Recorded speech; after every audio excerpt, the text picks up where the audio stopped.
beautiful day to have this conversation. Today we are having a conversation from the NUP president, that happens to be Robert Kyagulanyi Sentamu, the ghetto gladiator, if you want to call him that. Good morning, Mr. Kyagulanyi. Good morning. Man, this morning you should have seen me the way I was driving. My apologies. Anyway, finally I've found you. I will start with a very simple conversation. The National Patriotic Front, there is a front that has been set up. I won't go around this. There is a front of opposition that is trying to look forward to the 2026 election. NUP didn't attend when this was being launched. You never commented about it on all your digital platforms. You've been silent about the front. What's going on? Well, for starters, I'll tell you, like we've been saying, that every effort that is geared to freeing Uganda is a positive effort. Okay. Every initiative that is put together that is to liberate the people of Uganda, that is to push away the dictatorship of General Museveni, is a positive effort. Okay. So I commend our comrades for the efforts they're making to free this our country. So, but NUP is not part of the front. Isn't that a different gesture from your statements? Well, there's not only one. I would say Uganda is not short of fronts or parties or initiatives to free the country. You know, there are many efforts that are ongoing. And I'll tell you that we've been in touch with these our comrades, many of them, about their efforts, and we advise where we can. Yeah. So, do you believe in the Patriotic Front, the front that is under the leadership of Besigye that was fronted as NUP? I'll tell you that, like I said, it's not only one effort. There are very many efforts, and it's not the first. We started the People Power, initiative, a movement to free this our country, and many others. But again, when we're starting People Power, we invited all other people. But we realized that even when we are not working under the same umbrella, we are, pushing to the same direction. We are all shooting in the direction of our enemies. So they were always commending us, as we have been commending them. But again, I'll tell you that it has been our effort to bring together change-seeking forces. I've mentioned it that we reached out to many of them. Yeah, we reached out to our brothers in DP, in FDC, in JEMA. Some worked with us, some did not. You remember that our brothers in FDC always mentioned that they would not join a mere pressure group because they were a party. And eventually, we became a political party. Although there were squabbles here and there, I want to largely believe that in principle, we have the same thoughts. But again, I'll mention that we've had various conversations, although these are private conversations that I wouldn't like to bring in the public domain. But we've had quite a number of meetings trying to come together. And this is where, before, since 2019, we've had up to 18 meetings, trying to see that we come together. I was of a thought, or we as NUP, as People Power, were of a thought that we needed unity even much more when we were going for the presidential election, because it was important that we front one candidate. Like I said, we had over 18 meetings, trying to achieve this. The last of the meetings was held in the house of the then FDC Deputy President for Buganda, Oweekitiibwa Joyce Ssebugwawo. What happens later maybe suggests why those efforts were failing. But again, there's even an ongoing that was rather nipped in the bud, an effort by Dr. Paul Kawanga Semogerere, trying to bring us together. So in my view, it is not different, but like I said, we support every effort that, that is geared to pushing the dictatorship out. I love your statements and how you categorically state it, but there is a flare of the thought of those in some political lines that NUP holds a sense of arrogance. They respond online with arrogance, with entitlement, that they are the leading opposition party, so the others, tebalina kye batugamba. You, as the other day, Besigye was saying that you owe him an apology because of the way your followers, your supporters, ideologically, the way they approach the opposition conversation. What's your take on that, Mr. Kyagulanyi? Well, I would say that it's important to have honesty. Yeah. And what undoes us most times is what one would call intellectual dishonesty. Yeah. But again, before I even go any further, I'll say that any war, any fight in the opposition will produce no winner. Any fight within the forces of change, nobody will be a winner. All of us will be losers. But most importantly, the people of Uganda will be losers. You know, we as people power, as NUP, we didn't set up to be in the opposition. When you are in the so-called opposition and you are fighting against each other, we've said it time and again that you are like grasshoppers fighting in a cup. But at the end of the day, you're all going to be fried and eaten. So I don't believe in any kind of clash between the forces of change, because that only benefits the dictator. But again, like I said, it's important that as leaders we be honest to say what we mean. I mean, intellectual honesty. Yeah. You talked about the squabbles, the exchanges on social media. I'm not in control of the public. I cannot control public anger. You know, while I always call upon people not to be you know, combative to each other, while I encourage decency, I also encourage people to express themselves. You will remember that in the past, Dr. Kizza Besigye had always been called upon to restrain his supporters, which I believe he has no control over the supporters. Although I would encourage that we as leaders, you know, exercise a restraint on those that we have control on. For example, I'm sure you've seen some of the leaders, from the respectable leaders from the FDC, the likes of the Honorable Nandala Mafabi, the Honorable Salam Musumba. You've heard her on radio saying they don't want to work with us. Even the FDC president, the Honorable Patrick Amoriat, you know, involved in a few petty exchanges, which I think, like I've always said, are not to any benefit to this our struggle. We are all slaves in this country, and until we notice that, we will only be moving in circles. These exchanges do not benefit us. These exchanges only benefit the regime. They only benefit General Museveni. When he sees us you know, against each other, it sends him on holiday. So I will say that I do not have control over public anger. But I'll tell you again that when I see this, I reach out to my fellow leader, like I've reached out to Dr. Besigye. And that's what I want. Although that was private, and I wouldn't want to go into it in public, because I thought it is not something that should be happening. The people of Uganda get so disappointed when they see us going for each other's necks. That is not what they expect. Now, after the election, there was a lot of wounds, egos clashed because of what happened in the elections and all that.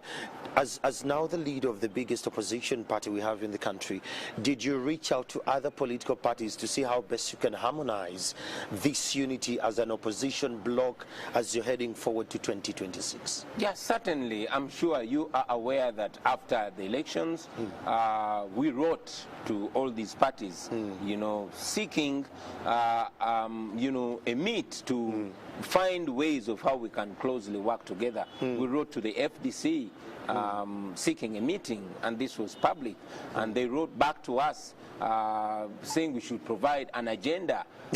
And we indeed wrote back to them, gave them an agenda. Unfortunately, they did not get back to us. So it has been our view that we should interact. And I want to believe that that opportunity is not lost. Yeah, I mean, it's not too late for us to work together. To mend fences. Exactly. That makes sense. How best have you prepared for the opposition to act and respond to a collective approach against the regime, as you call it, come 2026? Well, it would be foolhardy to think of 2026 when we have a present to sort out. Yes. You know, we just came out of an election, the most violent election, not only in Uganda, but in the world. The most fraudulent election Uganda has ever experienced. You know, we clearly won this election. But as we speak right now, many of our comrades are in prison for no reason.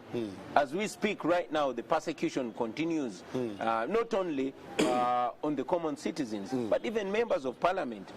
The regime has reignited its effort to suppress voices. So we cannot talk about 2026 when we have a president to deal with. Our problem is now. Our problem is 2026. Now, let's talk about the issue of human rights today. Yesterday, I saw you at Kigo prison. You seemed a little unconvinced on how your comrades in the struggle are being treated, and from the school of thought, legally, you feel like these are trumped-up charges. As a leader of the opposition group, what's your thought about all this wave going around, especially to your comrades? Well, I would say I really trumped out there, realistically trumped out. But this has been the way the General Museveni operates from the days of Kaida to Kizza Besigye to the present. This has been Museveni's modus operandi. You know, suppressing, persecuting, or even killing political opponents from the abduction. I mean, you remember how Dr. Kizza Besigye was arrested, you know, charged with treason. The case was just dismissed the other day. You know, like I said, many of our comrades, the Machetes, the Kalanzis, the Olivers, they are rotting in jail for Eddie Mutwe, Kirsten Lukman, and many other young men and women spent over half a year in prison for no reason. Right now, the Honorable Ssegirinya and Allan Ssewanyana are in prison, and many others would be, you know, rounded up and thrown in jails. That's how dictators operate. So until we work together, which we must, it's the only way, you know, around that, to free up. Of course, abusing rights is not anything that is in their dictionary today.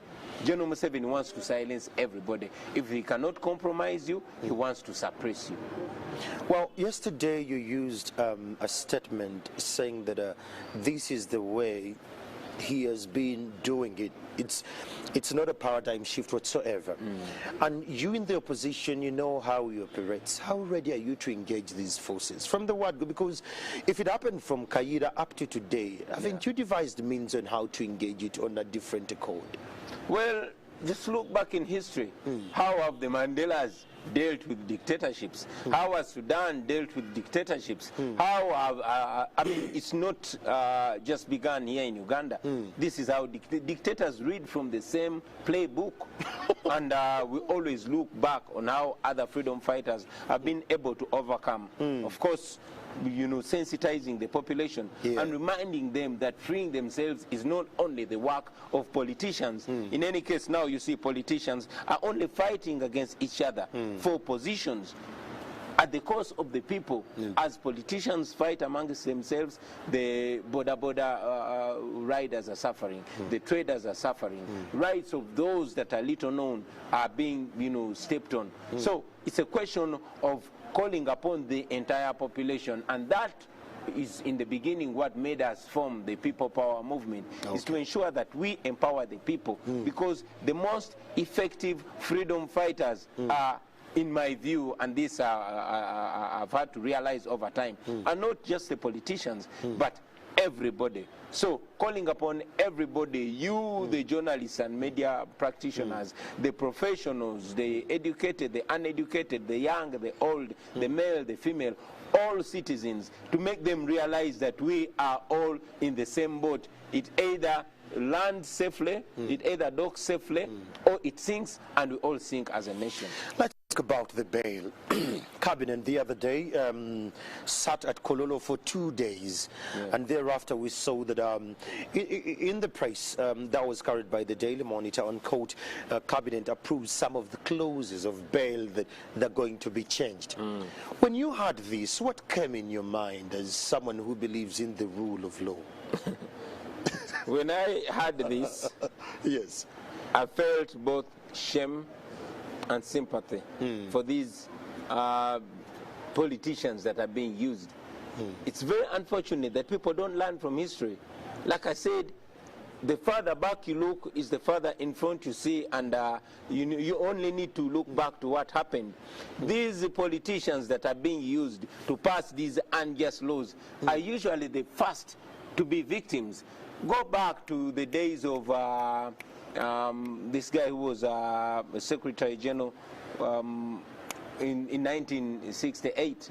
You know, he was used to... You're using the word used. What do you refer to this? I mean, Obote brought that law of detention without trial in 1968. You know, the person that was behind it was the first person to fall victim to it. Come closer, Amama Mbabazi was the architect of the Public Order Management Act. He was the first victim to it.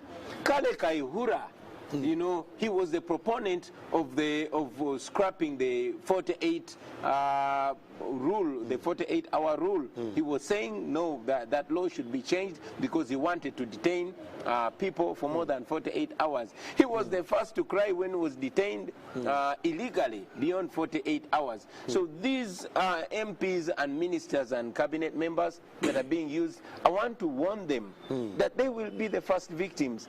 You know, injustice anywhere is a threat to justice everywhere. You are not safe simply because you are sitting and eating near Museveni. What the law or the rule or whatever act that you're enacting, thinking is going to oppress those that are currently your opponent, will come back to haunt you. So it's important. I'm sounding a warning, and I'm sure they will bring this recording sometime to remind these people that are being used as if they do not have a brain. You know, human rights is human rights. The rule of law is rule of law. We should have laws that uphold freedoms, that uphold rights. We should have laws that are protective for all rights, because you never know when you're going to need them. And I also want to sound a warning to General Museveni himself. He is a candidate for bail. So he better not remove bail. I mean, look, let's use our brains. Many people today in Uganda are rotting in jails because they've not been given bail. Yeah? But again, our law puts it clear that a person is regarded innocent until they plead guilty or until they are confirmed to be guilty. Dr. Besigye was charged in 2016 for treason. If he was not, he has been out on bail up to today, until just the other day, not even 2 weeks ago, that the case was dismissed. If he was not given bail, he would have been in prison for 5 years. As we speak now, I'm out on bail. You understand? Yeah. And I know that that bogus case will be dismissed because it has no ground. Now, if there was no bail, I would still be in prison. So I want those people to know that they don't know when they will need that bail. So they better not be used by General Museveni to, you know, crack down on political opponents. Of course, they're trying to remove bail so that they can keep we that disagree with General Museveni in a prison. They're trying to find a justifiable way. They're trying to sanitize their impunity. Today, many people, like I said, have spent years in prison without bail, and yet they are entitled to bail because bail is a constitutional right. Okay. The conversation we're having, those streaming us live, we want to thank you so much, but let's keep the language a little bit much more civil. Restrain the words you're using. Honorable, there is an issue of the NSSF access law, which was rejected by the president. It has triggered talks across the nation, the 20% where people should actually have access to it. The legislators and those in the corridors of power are not allowing us to go through this. What's your take on this law, especially to those who have served for all those years? let's say it in simple terms, we save money for a bad day. And the bad day clearly has come almost 2 years ago. You know, people should be able to access their money. Otherwise, it's as if we'll be saying that we want them to access that money after they die. People's jobs, people's livelihoods have been disrupted. They've lost jobs, they've lost businesses. They need to get up with their lives. So why not access some of their money? I was watching the other day the NSSF boss saying this money is not available. It has been borrowed out because we've invested into Rwanda, etc. Which speaks further on the lack of transparency. They've been shifting goalposts. First, they hide behind the parliament, then they hide behind the laws, and eventually they come up to say the money is not there. To be precise, people should access their money because they need it. In any case, that's why they saved it. Simple. But Honorable Kyagulanyi, you were part of the 10th Parliament that drafted this NSSF bill. And with all that was done when you're in the House, what do you think was not captured rightly? I think laws should be drafted for the comfort of people.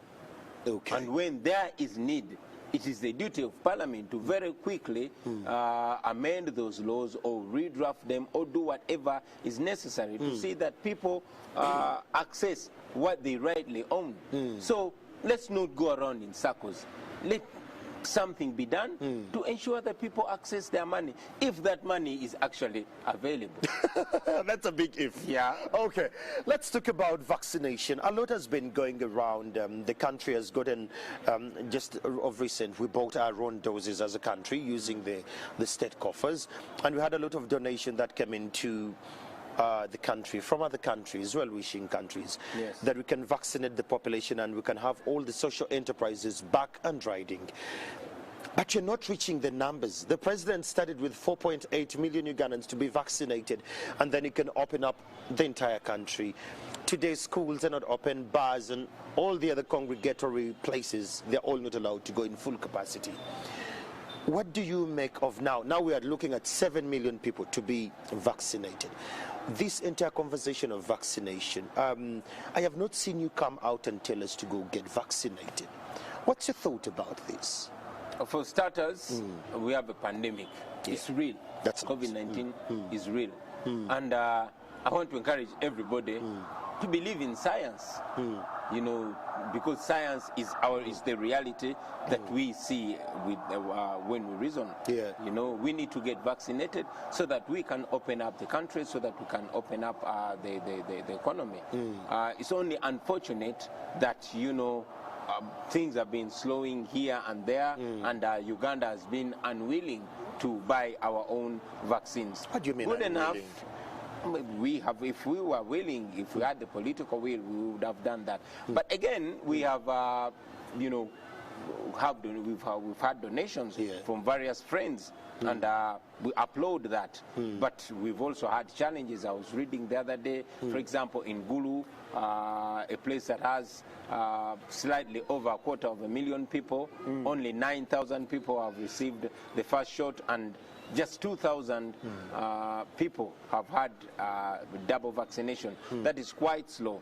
Yes, General Museveni mentioned that we needed at least 4.8 million people to be vaccinated so we can open up. Although he recently shifted goalposts, as usual, to 7 million people. While I encourage people to get vaccinated, of course we know that people have been held back because of the challenges. You know that people have been injected with water. 800 of them. You know, it's very sadly so. But I still encourage people to get vaccinated. Although, like I said, there's been challenge. Again, I was reading the other day that in Gulu, power keeps going on and off, thereby posing a risk of those vaccines being spoiled. And the other day I was seeing some of them were, you know, at the verge of being expired before being administered to people. But other than that, I want to believe that Ugandans have been responsive to the vaccines. I want to encourage Ugandans to get vaccinated because it's just a matter of life. We must never take for granted. I know. All right, we are still having this conversation with Honorable Robert Kyagulanyi Sentamu, the President of National Unity Platform. The conversation online, let's keep it civil. I'll take a break for now, and when we return, he's going to respond to the current issues of land, schools getting opened up. Let's talk about the teachers' salaries and beyond. This is Morning at NTV. Good morning.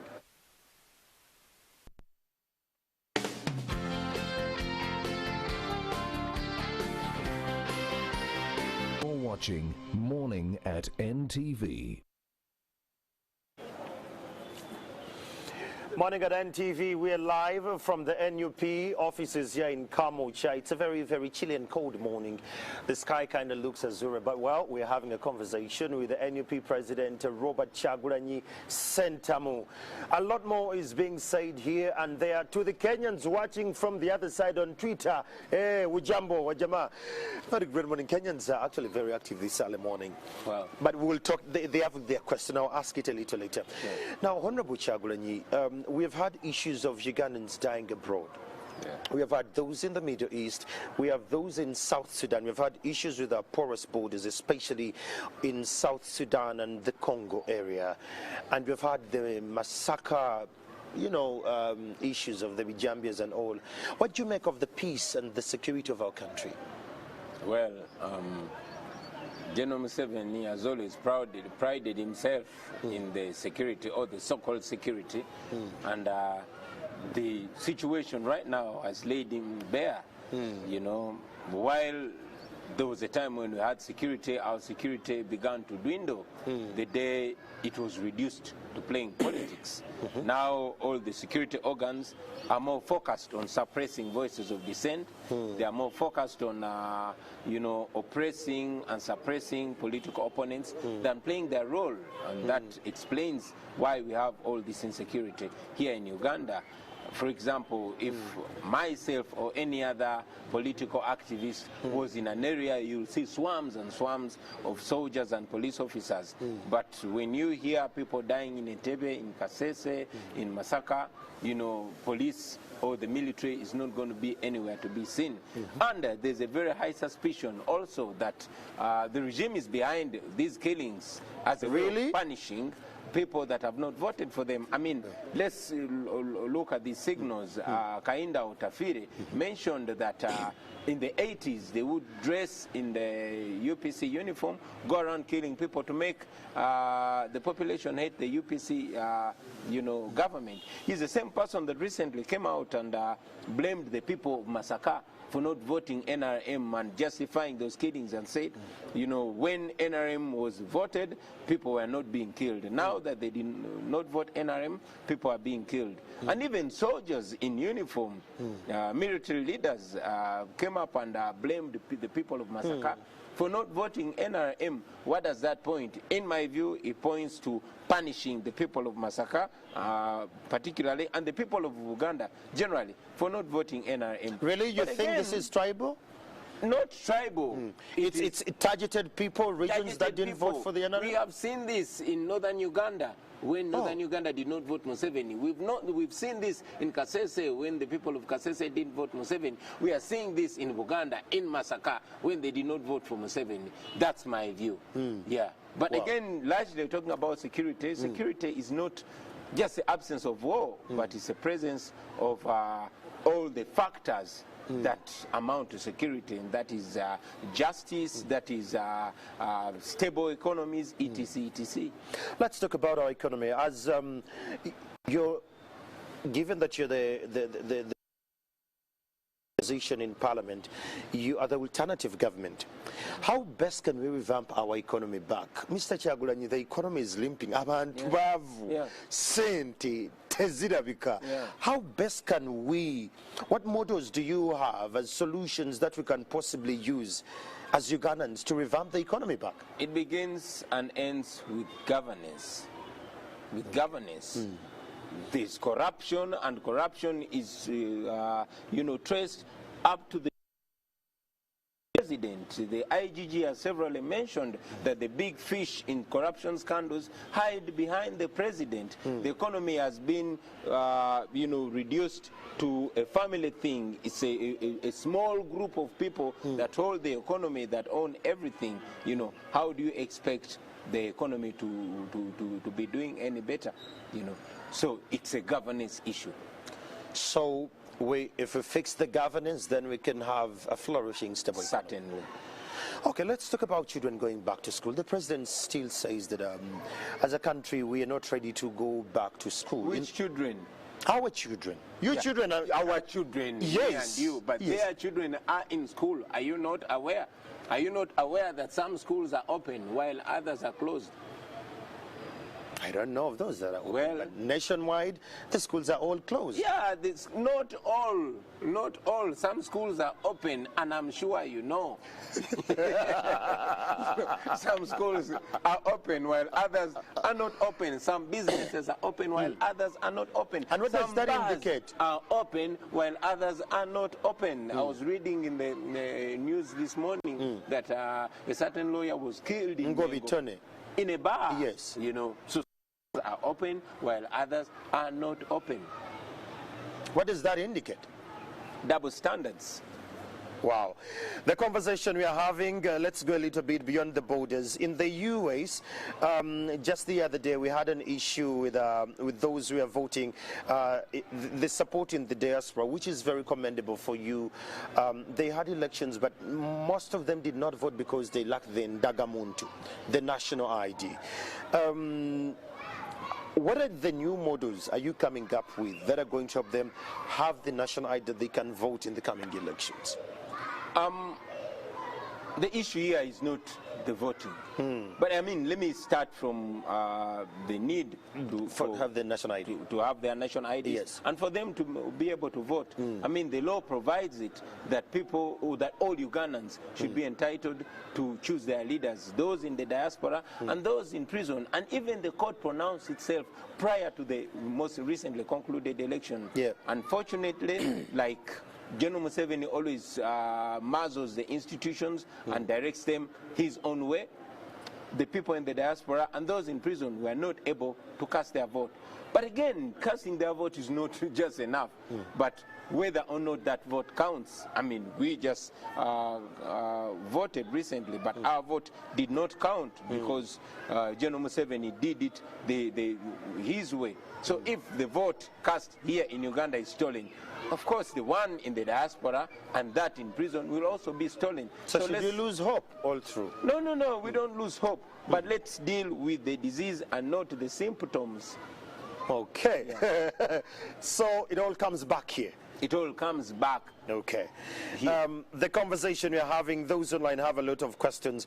If we should go around the borders, in our neighborhood, in the regions, what do you make of the political ambience in our region, Mr. Kyagulanyi? It's not well.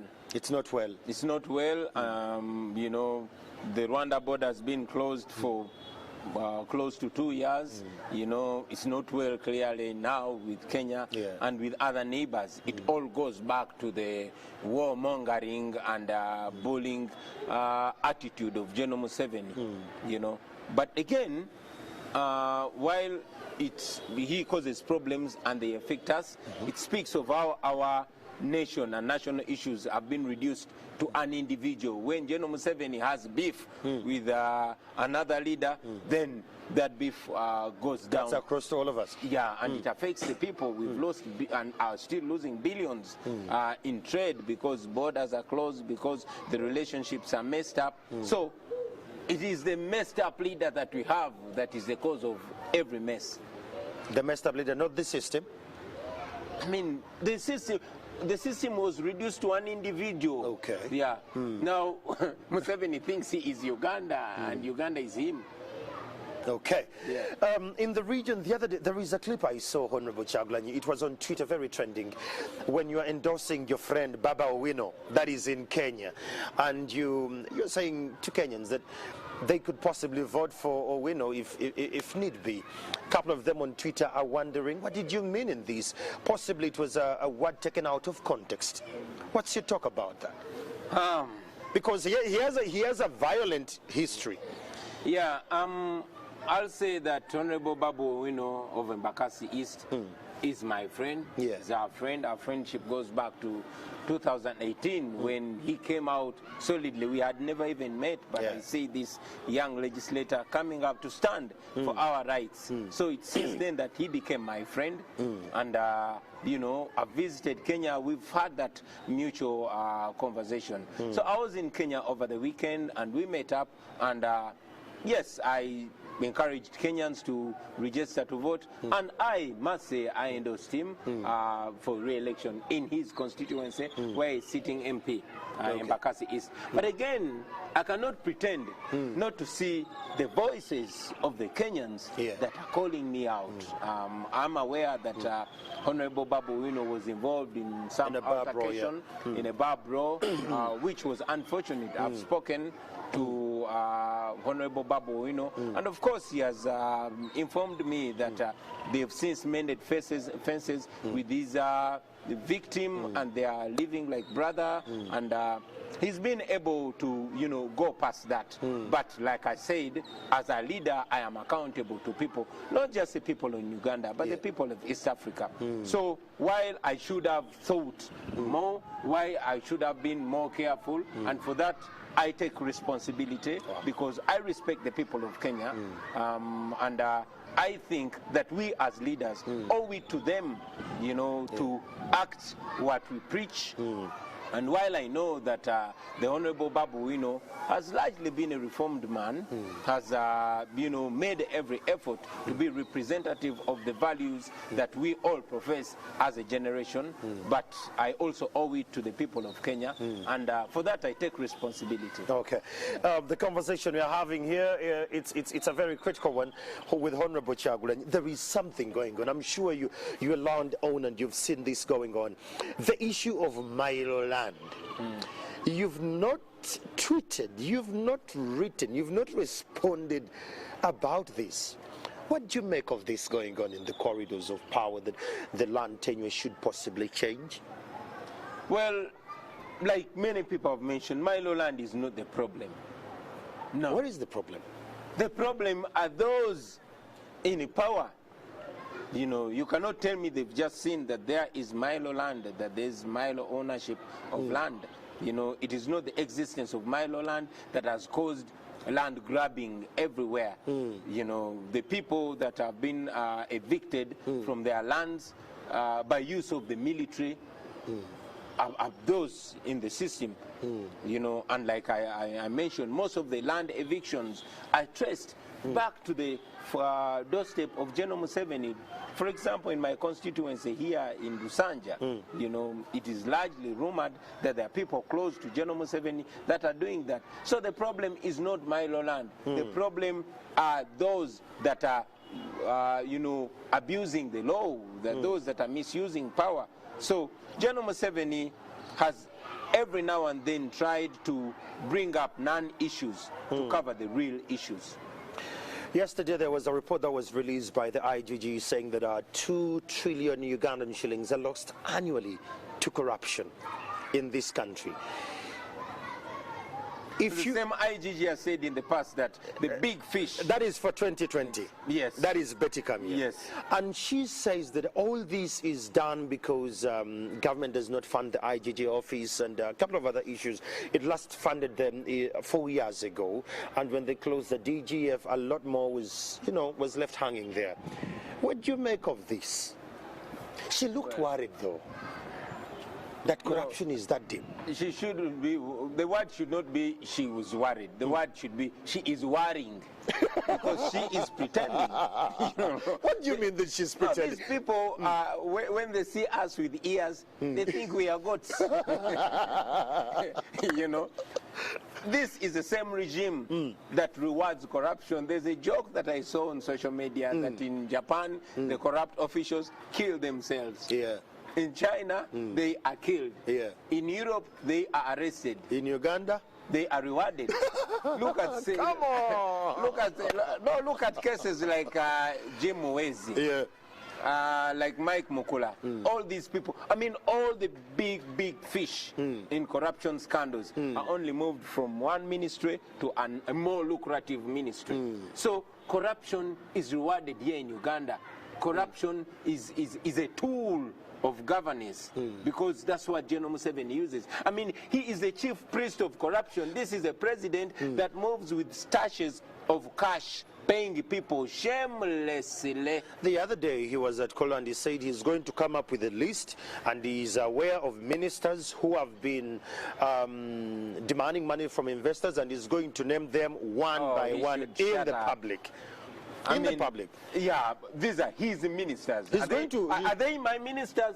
They're his ministers. They're his ministers. And what kind of hypocrisy is that now? You know, like I said, Museveni should know that we have brains, and they're still fresh and young. So we see issues. We see him professing his double standards, and for us. It would be funny if it's not sad that he says one thing and does the other. You know, he rewards corruption. Arrest them. The other day he was talking about human rights, castigating people that are killing citizens of Uganda. You know them, arrest them. You know ministers that are corrupt, arrest them. You know you are corrupt, arrest yourself. Simple. Robert Kyagulanyi, our conversations can, never end quite a lot earlier. But let's talk about the performance of NUP. There are words in the corridors of power that the NUP, given that it has spent over 100 days in Parliament, it has not galvanized the opposition activism that was in the opposition as per the previous years. What do you make of that? Well, that's your opinion. Or what's your performance of your NUP people in Parliament? Well, I commend them. Okay. I commend them in terms of legislation, even though we know that largely our Parliament is not to legislate, but just to rubber stamp what the general wishes. You were in the Parliament. Yeah, and I'm telling you authoritatively, because I was in the Parliament and I'm reporting to you what I saw. And that's why we say that the Parliament, we're sending our members of Parliament to that Parliament as a war front, a moral war front. But again, I commend them because for the first time, it has not happened in the opposition politics to have a legislative agenda. And I commend our leader of opposition, the Honorable Mpuga, and the entire parliamentary leadership. I also commend them for every now and then standing for to assert the rights of their people. You saw them walk out of Parliament the other day, in demand of Honorable Ssegirinya and Honorable Allan Ssewanyana. And I believe, we don't want to make the Parliament as chaotic, at least not yet. Do you plan to make it chaotic? Well, when it arises. That's a matter of crossing that bridge when they get to it. Yeah. But I commend them for doing what they can do under the circumstances, and call upon them to do even more, because we are servants of the people. If people say, "Mongeze kasukari," the kasukari should be increased. Honorable, because of time, a lot more is running. To the Ugandans, what's your last word to them? That's your camera right there. Give them your word as we move forward. You said we shouldn't look at 2026. We should deal with the issues at hand now. I'll give a message to the Ugandans and the leaders. I'll go to the leaders first. To the leaders from across the divide, it's our responsibility to represent the people. For those leaders, you call them the opposition, I'll call them forces of change. When there's a fight amidst the forces of change, it's only for the benefit of the dictator. Be positive. Keep your eyes on the prize. Our enemy is one. It is the dictator. It is so shameful and demoralizing to the people that we represent, or we purport to represent, to see us clashing and fighting amongst each other. It shows that we are only being reduced to the politicians that they hate. Ugandans hate politicians because they've had enough of politics. So while they suffer, the politicians, while the people are paying, the politicians are playing. But again, to the people of Uganda, hold us accountable. to all of us, those that support whoever leader across the divide, hold us accountable. I encourage you not to be abusive. Don't be attacking. Don't be disrespectful. Don't be insulting, but be assertive. Call us to order. You know, raise your voices. You are the bosses. You know, call us to order. We at least we are living in a generation where we have people that have both awake minds, but also have the tools on social media. Use them morally, but use them assertively. Do not be limited. And to you also, the leaders, go out there and speak the truth to me and to any other leader.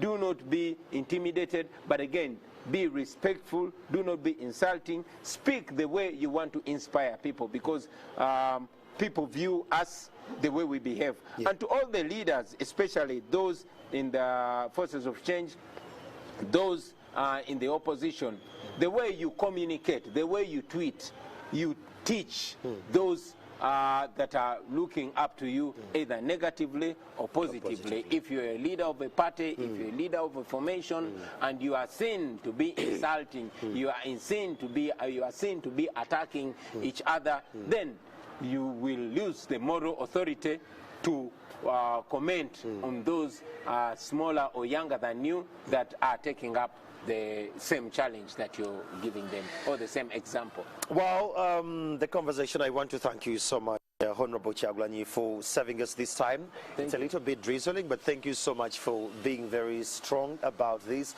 As we are finalizing this conversation, I really want to thank all of you, the ones who have been on Twitter, on YouTube, on Facebook, about this conversation. I've loved it for one or two reasons. There is no blame game, but finding lasting solutions to Uganda as a whole. As we're finalizing this conversation, wherever you are, you have a mandate to play your role as a Ugandan, and we can have a lasting, peaceful country. Abandru Chamagero, back to you in studio. Romeo?